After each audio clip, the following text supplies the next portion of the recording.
குழந்தைகளோட எதிர்காலத்துக்காக மாதம் 1000 ரூபாய் முதலீடு செஞ்சீங்க அப்படின்னா குழந்தை மேஜர் ஆகும்போது 14,41,466 ரூபாய் நிதியை உங்களால உருவாக்க முடியும். குழந்தை வளரும் போது பெரிய தொகையை சேமிக்கணும் அப்படின்னா அதுக்கு தொடர்ச்சியான மாத முதலீடு அவசியம். இந்த முதலீட்டு திட்டத்துக்கு SIP ரொம்பவே பயனுள்ளதா இருக்கும்.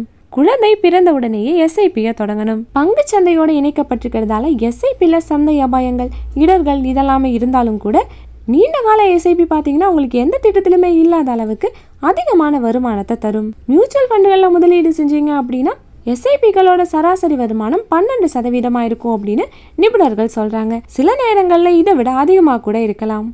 1000 ரூபாய்க்கு நீங்க SIP-ய தொடங்க முடியும். குழந்தை பிறந்த உடனே 1000 ரூபாய் முதலீட்டுல SIP தொடங்குனீங்க அப்படின்னா 18 வயசுக்குள்ள 14 லட்சத்துக்கும் அதிகமான தொகையை உங்களால சேர்க்க முடியும். அது மட்டும் இல்லாம ஆண்டுதோறும் SIP-ல 10% டாப் அப் பண்ணணும். டாப் அப் SIP அப்படிங்கிறது உங்களோட வழக்கமான SIP-ல மறுபடியும் கொஞ்சம் பணத்தை சேர்க்கறதுக்கான வசதி.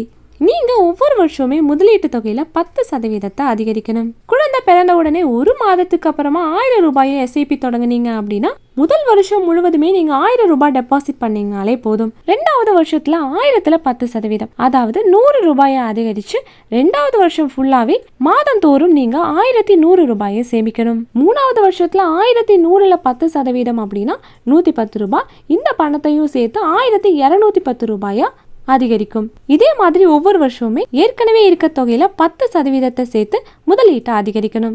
முதலீட்டை அதிகரிச்சு இந்த ஃபார்முலாவை 18 வருஷங்கள் SIP-ல நம்ம தொடரணும். அப்படின்னா 18 வருஷங்களுக்கு மொத்தமா 5,47,190 ரூபாய் முதலீடு செஞ்சிருப்பீங்க.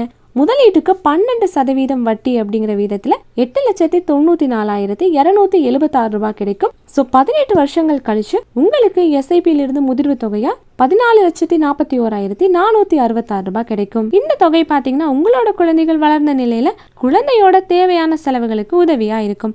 12% வருமானம் அப்படிங்கிறது 15% வரை இருக்கிறதுக்கான சாத்தியங்களும் அதிகம். அப்படின்னா 18 ஆண்டுகள் நீங்க மாதாந்திர சேமிப்பு செய்யறது மூலமா கூட உங்களுக்கு 19 லட்சம் ரூபாய் வரைக்கும் நிதியை உருவாக்க முடியும். பெண் குழந்தைகளுக்கு அப்படின்னு பல சிறப்பு முதலீட்டு திட்டங்கள் எல்லாமே இருக்கு. இந்த முதலீட்டு திட்டங்கள் எல்லாமே பெற்றோர்கள், அவங்களோட பாதுகாவலர், அவங்களுக்கு எல்லாமே தங்களோட பெண் குழந்தைகளோட எதிர்கால தேவைக்கு கணிசமான நிதியை உருவாக்க உதவுது. உங்களோட குழந்தையோட எதிர்காலத்தை நிம்மதியானதா மாற்றணும் அப்படின்னு நினைச்சீங்கன்னா சரியான முதலீட்டை தேர்ந்தெடுக்கணும். சோ இந்த வீடியோ உங்களுக்கு ரொம்பவே யூஸ்ஃபுல்லா இருக்கும் நம்புறோம். இதே போல மணி ரிலேட்டட் வீடியோஸ்க்கு இந்த வீடியோக்கு ஒரு லைக் பண்ணிட்டு நம்ம சேனலையும் சப்ஸ்கிரைப் பண்ணிருங்க.